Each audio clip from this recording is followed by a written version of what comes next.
DJ, you have worked on so many projects over the years, a lot of incredible films. What was it that made you say, I want to tackle Mary? Because it's a big topic. It's a big subject matter. Yeah, it was interesting. I'd been sort of inquiring about some scripts about Mary, and I've read some over the course of the years, but I always felt like there hadn't been a story that was told specifically from her point of view and what it was like for her as a young woman going through all this and sort of and taking that story and saying, like, how can I present something that we all know but give a different point of view and give a perspective that gets us closer to her and gets us to know what it was like and to see her apprehensions and her fears. So I've done it's always about the character, and Mary's the most compelling character, probably the greatest woman ever to walk this earth.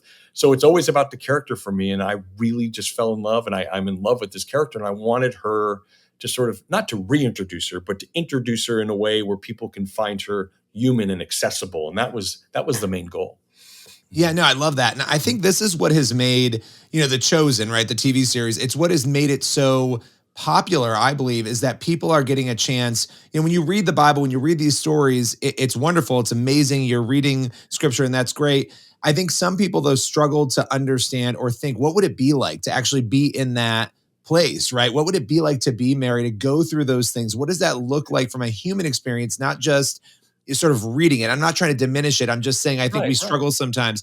So what for you was most interesting about digging into her story and having the opportunity to really pull those things and those scenarios out and bring them to life? What was interesting, and what was the revelation was, like, what she was experiencing over 2,000 years ago, and how the same themes, the contemporary themes, are still existing here today, right? Her being ostracized, her being pregnant, her not being believed, her sort of being tossed away, her having to navigate this relationship with Joseph that's something that might have been arranged, and not trying to understand that. And then also sort of the geopolitical nature of the time that Mary was going through all this. Like, Jerusalem was in an upheaval because they had this King Herod, who wasn't really their king. And so the revelation was how similar the political and the emotional and the landscape was back then. We're still kind of fighting those same fights today and dealing with that. So I felt, wow, the revelation was, this is really a contemporary story about our Holy Mother.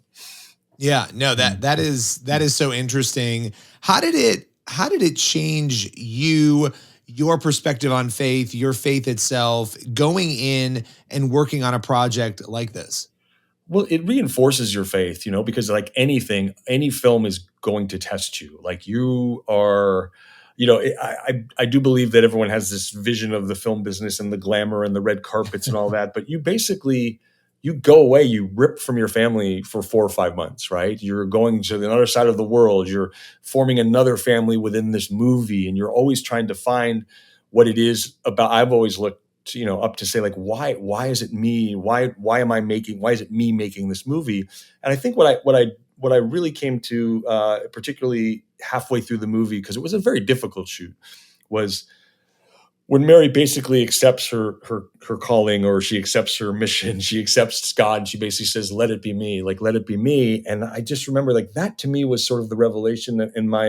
For me, it was like, now I know why I made this movie, because you can see that not only was she guided and the angels told her, but she made this choice. And faith is about choice, right? You have to make these choices. It's like, we can choose to follow God's grace, or we can follow the nature of man that says we need to get a job, we need to do this, and for me, it really was that was what I got out of this movie was, faith is our choice, and we have to, once we give it all over to him, to God, it might not be easy. Mary's plight was not easy after that. God knows what happened, and it just wasn't easy. But she had courage, and she gave that courage, and that to me was what I learned in making this movie. Yeah, no, and you're in an industry where that's really tough, right? You're measured by how, it's like fame, success, money, how many people come and see your movie, right? Those are things Right. that make it really, it's really important to see what really matters through the fog of all of that, because it's like that for everybody. But I think in particular in your industry, hearing how that affected you is pretty amazing. What is your hope for those who stream this on Netflix, who watch the film? When they're done watching it, what do you want them thinking and feeling? I want them thinking that they have a closer relationship with Mary. They admire her in a way that they might not have thought about her before. Because saying like, because she did have to make these decisions. She was such a young woman when she underwent all of these changes and decisions and what was thrust upon her. So I want them to have a closer relationship with her. You know, I hate to use the word cool, but Mary's actually a pretty cool character. Like, I want the younger Yeah. generation to look at her in a way and go, yes, we know the Holy Mother. We've seen these amazing, you know, whether it's the Passion, we've seen her hold her son when he's dead, and we understand the pain and that. But what was she like? And she is someone that I can emulate as a young woman or as a young, and even Joseph. You know, we gave Joseph a voice. Joseph really has never had a voice in the gospel. He just sort of went along. I want people to look at these characters and be inspired by their courage and what they did. Yeah, I mean, like the Bible is really a book of superheroes, and I know that there have been like fun kids books about that and stuff over the years, but it really, I mean, it's remarkable that Hollywood drifted so far away from making those films until recently. And obviously, there was the Passion. There have been Right. flare ups of that, but it is really amazing to kind of come back to. Wait a minute, this amazing source material for 2,000 years that's been there. There's just so much to learn and glean from that. Where did you film Mary? Where did you guys make this? We filmed in primarily in Morocco, all in around Ouarzazate, which is sort of like the sort of center, you know, of Morocco, sort of eastern in, and really in the hot, you know, in the desert, really desert, desolate town. It wasn't sort of like Marrakesh where things were all. We kind of went out to the place where the nomads are in the hills and all that kind of stuff. So we filmed it in Morocco, and we built some sets there, and we went out to the desert and really sort of constructed our world. And it was interesting because as a filmmaker, we're looking all over the world to try to figure out where to make this, and had a conversation with Ridley Scott and his DP, who always are shooting portions of their movies in Morocco. And they thought, you know, the advice with you do really well here. What you're telling us you want to shoot, you can definitely find this and do it in Morocco. And it worked out beautifully. That's amazing. Yeah. Okay, so the question that always pops up when it comes to biblical stories, whether it's TV or film, how do you find that balance between, you only have so much source material in the Bible, and The Chosen deals with this too. Other people do. It's like, oh, you're creating narratives that aren't there, and how did you approach that, where you were taking artistic license while also, I would imagine, balancing and keeping true to what we know did happen? What was that process like for you as a filmmaker? But I really felt it was important to anchor in like the foundation of the narrative into, the gospels, whether it's Matthew and Luke, and what it talks about the birth and all that. But also you had to dig, another discovery I had was I grew up Catholic, and I remember always like hearing about like Saint Joachim and Saint Anne, and I was like, they were Mary's parents and all. And okay, so I knew about them. I didn't know how I knew about them because there's no scripture or anything about them. It just sort of is the way that the Bible happened, like the stories that are passed along and then finally written down years later.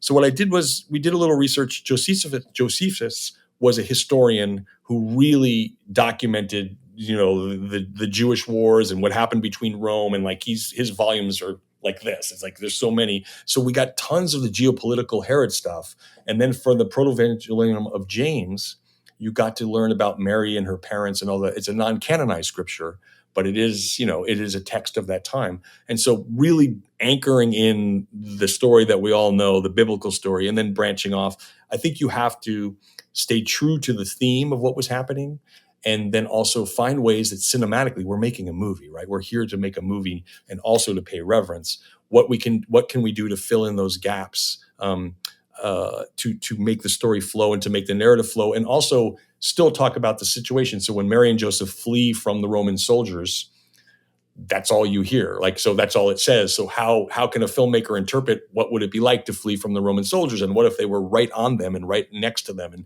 they had to escape, and what would happen? And so you can use that to cinematically, amp up your narrative, but also pay respect to what the scriptures say. Look, Mary had parents, right? Mary, was potentially obviously a sister or, an aunt. I mean, you have to think about these things and imagine what that's like. We know she gets the message from the angel. We know Joseph gets it, but what is everybody around them thinking? And I think that is what is so interesting, to be able to kind of put our minds in and say, well, we don't know for sure, but what if it was this? What would that look like? And I think it's actually a really healthy, good thing to be able to dive into that and imagine that, and to have a chance to watch that. Okay, so this hits December 6th, right, on Netflix. December 6th on Netflix, all over the world. Okay. All right. Now, final question for you. And Yes. this is unrelated to Mary. It's more of a general question. You've been in Hollywood for a long time, you've done a lot of projects. What has been the biggest life lesson you have learned through your career in Hollywood? That's a great question. I would say, to answer quickly, what came to the top of my head was my biggest life lesson that I've learned in Hollywood was always stay true to yourself. Anytime I've sort of ventured into a project that I was a little apprehensive about, but someone was trying to convince me it was the right thing, and sort of you kind of go down these roads, and those have been probably where I've had my least amount of success because it wasn't me in the project. Like, you have to say, why am I going to put my life on hold, take 5 months and create this piece of art and know that I'm going to put everything I can do it? It has to be something that I have to do, not something that somebody wants me to do. You have to do something that you really want to do.